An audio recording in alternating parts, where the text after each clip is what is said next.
नमस्कार दोस्तों, स्वागत है आपका त्रिज्ञा फूड एंड ट्रेवल्स में। दोस्तों, यदि आप श्री केदारनाथ जी धाम की यात्रा करना चाहते हैं तो ये वीडियो ज़रूर देखें। इस वीडियो को अंत तक देखें। इसमें आपके लिए हम केदारनाथ यात्रा के बारे में सारी जानकारी लेकर के आए हैं। दोस्तों, कुछ ही दिन शेष रह गए हैं। 6 मई से केदारनाथ यात्रा चालू होने वाली है। तो यदि आप श्री केदारनाथ जी धाम जाना चाहते हैं तो इस वीडियो को अंत तक ज़रूर देखें। तो दोस्तों, सबसे पहले बात करते हैं कि केदारनाथ धाम हमें कैसे पहुंचना है। केदारनाथ धाम जाने के लिए आपको आपके शहर से हरिद्वार या ऋषिकेश पहुंचना होगा। हरिद्वार से आपको सोनप्रयाग जाना होगा। सोनप्रयाग से आगे गाड़ियों को ले जाने की परमिशन नहीं होती है, तो आपको गाड़ी सोनप्रयाग में पार्किंग करनी होती है। सोनप्रयाग से गौरीकुंड तक शेयरिंग टैक्सी से जा सकते हैं और गौरीकुंड से केदारनाथ धाम का 16 किलोमीटर का ट्रैक चालू होता है। ये 16 किलोमीटर की ट्रैकिंग आप पैदल, घोड़े से या फिर पालकी से कर सकते हैं। दोस्तों, यात्रा से पूर्व सबसे पहला और मेन काम है आपको रजिस्ट्रेशन करवाना। पूरी 4 धाम यात्रा या फिर केदारनाथ धाम यात्रा या फिर किसी भी धाम यात्रा के लिए आपको आपका रजिस्ट्रेशन करवाना ज़रूरी है। ये रजिस्ट्रेशन ऑनलाइन हो जाता है। आप badrinath-kedarnath.gov.in पर जाकर आपका रजिस्ट्रेशन ज़रूर करवा लें। बिना रजिस्ट्रेशन के आपको 4 धाम यात्रा की मंजूरी नहीं मिलती है। सबसे पहले बात करते हैं कि वहाँ पर हमें कैसे पहुँचना होगा, केदारनाथ धाम कैसे जा सकते हैं। तो फर्स्ट ऑप्शन है बाय एयर। फ़्लाइट से आपको देहरादून के जॉली ग्रांट एयरपोर्ट तक पहुँचना होगा। जॉली ग्रांट एयरपोर्ट केदारनाथ से 238 किलोमीटर की दूरी पर है। दिल्ली से देहरादून फ़्लाइट्स आराम से मिल जाती हैं और कई अन्य शहरों से भी देहरादून के लिए फ़्लाइट्स मिल जाती हैं। जॉली ग्रांट एयरपोर्ट से आप टैक्सी से आसानी से सोनप्रयाग पहुंच सकते हैं। दोस्तों, दूसरा ऑप्शन है बाय ट्रेन। केदारनाथ धाम के पास का रेलवे स्टेशन है ऋषिकेश। ऋषिकेश रेलवे स्टेशन केदारनाथ से 216 किलोमीटर की दूरी पर है और देश के लगभग सभी शहरों से ऋषिकेश के लिए ट्रेन मिल जाती है। ऋषिकेश से सोनप्रयाग आप प्राइवेट टैक्सी, शेयरिंग टैक्सी या बस के द्वारा पहुंच सकते हैं। थर्ड ऑप्शन है दोस्तों बाय रोड। बाय रोड आप आपके शहर से हरिद्वार पहुंच जाइए। हरिद्वार से सोनप्रयाग की दूरी 231 किलोमीटर है। यदि आप बस से यात्रा कर रहे हैं तो दिल्ली से ऋषिकेश और श्रीनगर के लिए बस मिल जाती है। उत्तराखंड के सारे प्रमुख शहरों जैसे देहरादून, ऋषिकेश, हरिद्वार, पौड़ी, टिहरी, उत्तरकाशी, श्रीनगर, चमोली आदि से सोनप्रयाग के लिए बसेस और टैक्सीज मिल जाती हैं। यदि आप आपके खुद के व्हीकल से ट्रैवल कर रहे हैं तो आप हरिद्वार आ जाइए या ऋषिकेश आ जाइए। अब बात करते हैं यात्रा का सही समय कौन सा होता है। दोस्तों, मई और जून को यात्रा के लिए सही समय माना जाता है, लेकिन मई और जून में बहुत भीड़ होती है। आपको सारी बुकिंग्स पहले से करनी होती हैं। यदि आपने बुकिंग्स पहले से नहीं की हैं तो आपको बहुत परेशानी हो सकती है। दूसरी चीज़, घंटों तक लंबे लंबे जाम लगे रहते हैं, मतलब रास्ते में घंटों तक जाम लगे रहते हैं और रश इतना होता है कि वो जाम खुलने में टाइम लग जाता है। तीसरी चीज़, सोनप्रयाग में पार्किंग में बहुत दिक्कतें होती हैं। हालांकि वहाँ पर बहुत बड़ी स्पेस है, लेकिन रश ही इतना ज़्यादा होता है कि वहाँ पर पार्किंग में भी टाइम लग जाता है। पार्किंग की सुविधा सोनप्रयाग से 1.5 किलोमीटर पहले सीतापुर में भी है, लेकिन वहाँ पर आप यदि गाड़ी पार्क करेंगे तो सीतापुर से सोनप्रयाग तक जाने और आने में आपको दिक्कतों का सामना करना पड़ सकता है। आपको मई और जून में जो होटल्स हैं उनके रेट्स भी ज़्यादा देने पड़ेंगे क्योंकि पीक टाइम होता है।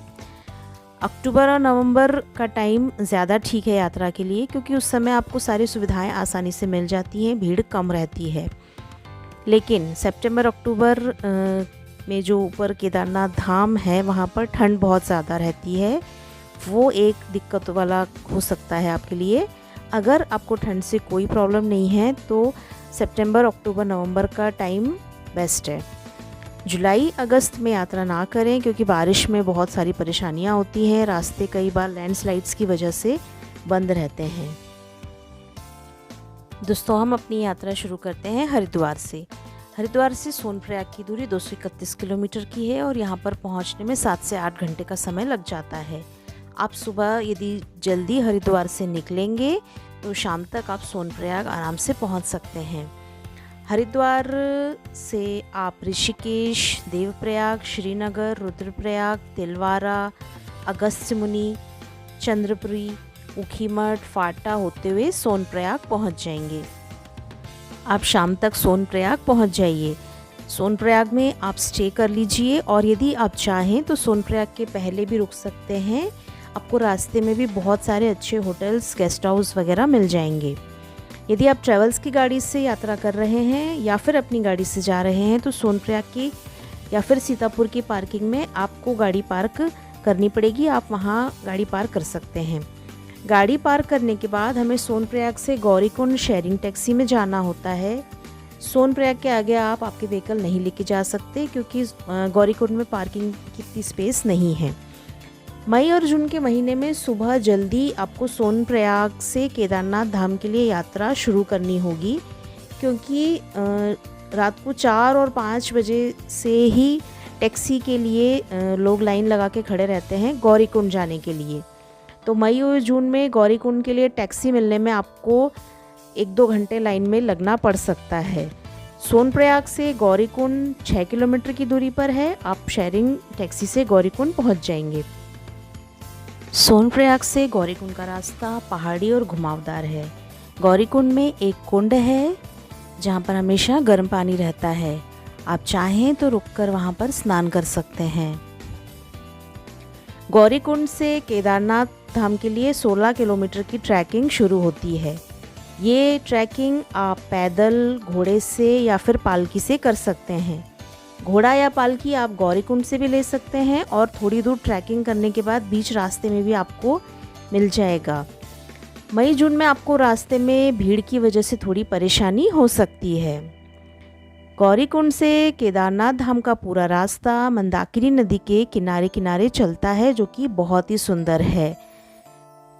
यदि आप गौरीकुंड से केदारनाथ धाम की यात्रा पैदल कर रहे हैं तो वहाँ के खूबसूरत नज़ारों का आनंद लीजिए। शहरों के पॉल्यूटेड वातावरण से अलग आपको वहाँ पर साफ स्वच्छ वातावरण देखने को मिलेगा। आपको ऐसा लगेगा कि आप एक अलग ही दुनिया में चले आए। तो रास्ते में कई जगह ऊपर से खूबसूरत झरने देखने को मिलेंगे, कई जगह गहरी खाइयाँ देखने को मिलेंगी। आपको वहाँ पहुँचकर ऐसा लगेगा कि आप बादलों के पास पहुँच गए हैं। ऊंचाई पर पहुंचकर तैरते हुए बादलों के बीच बर्फ से ढकी यहाँ पर पहले पहाड़ियाँ आपको देखने को मिलेंगी।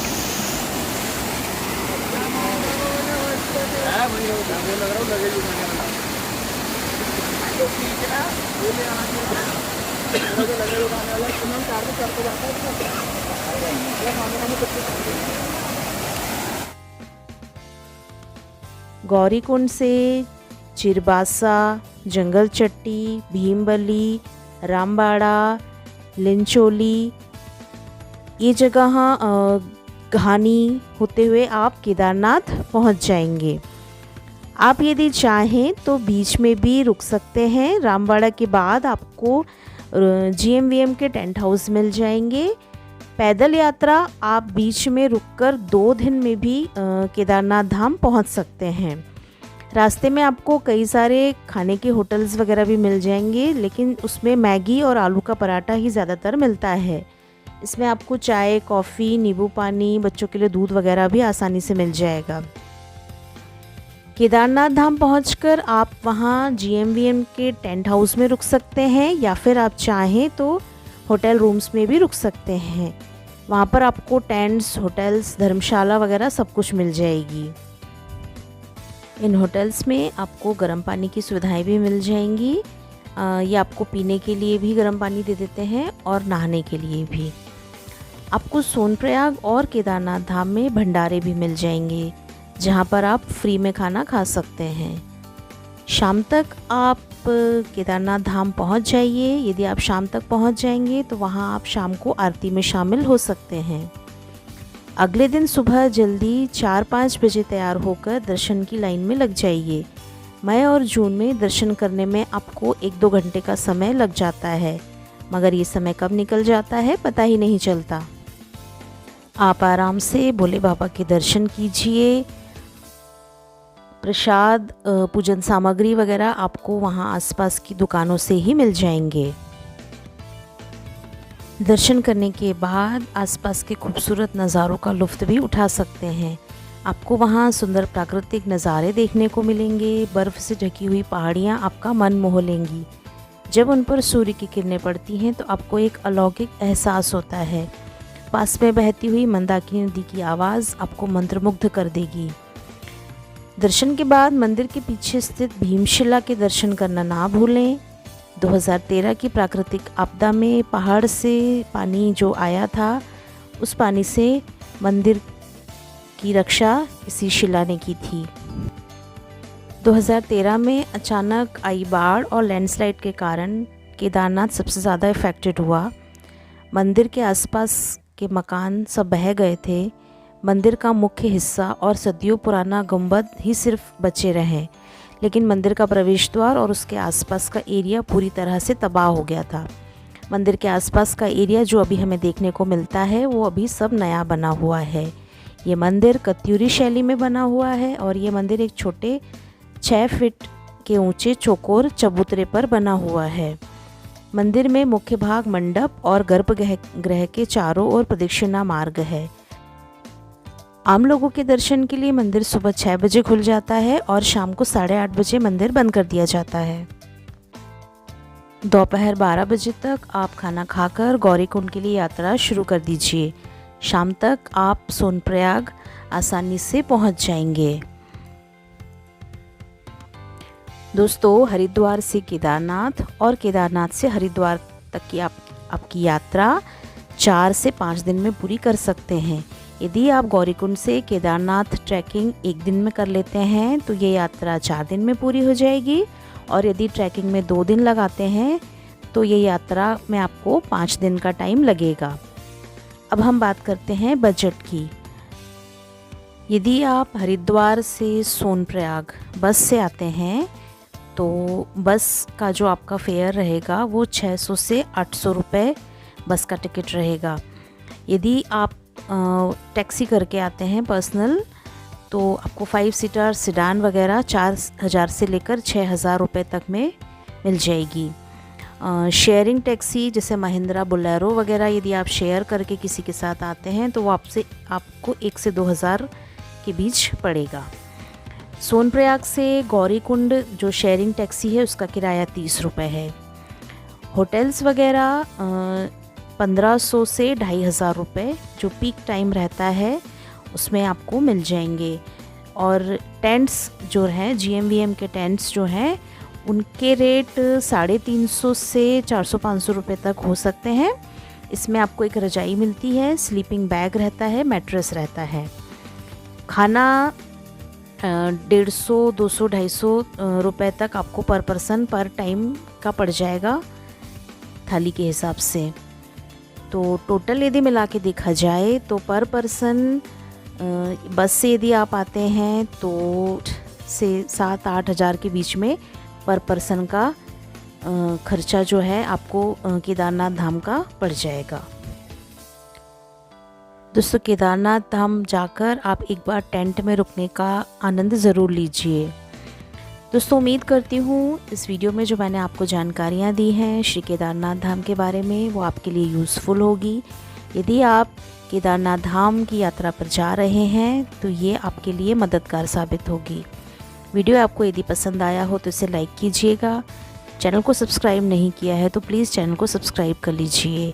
आने वाले वीडियोस में हम आपके लिए इसी तरह की नई नई जानकारियाँ लेकर आएंगे, तो हमारे साथ बने रहिए और मिलते हैं नेक्स्ट वीडियो में।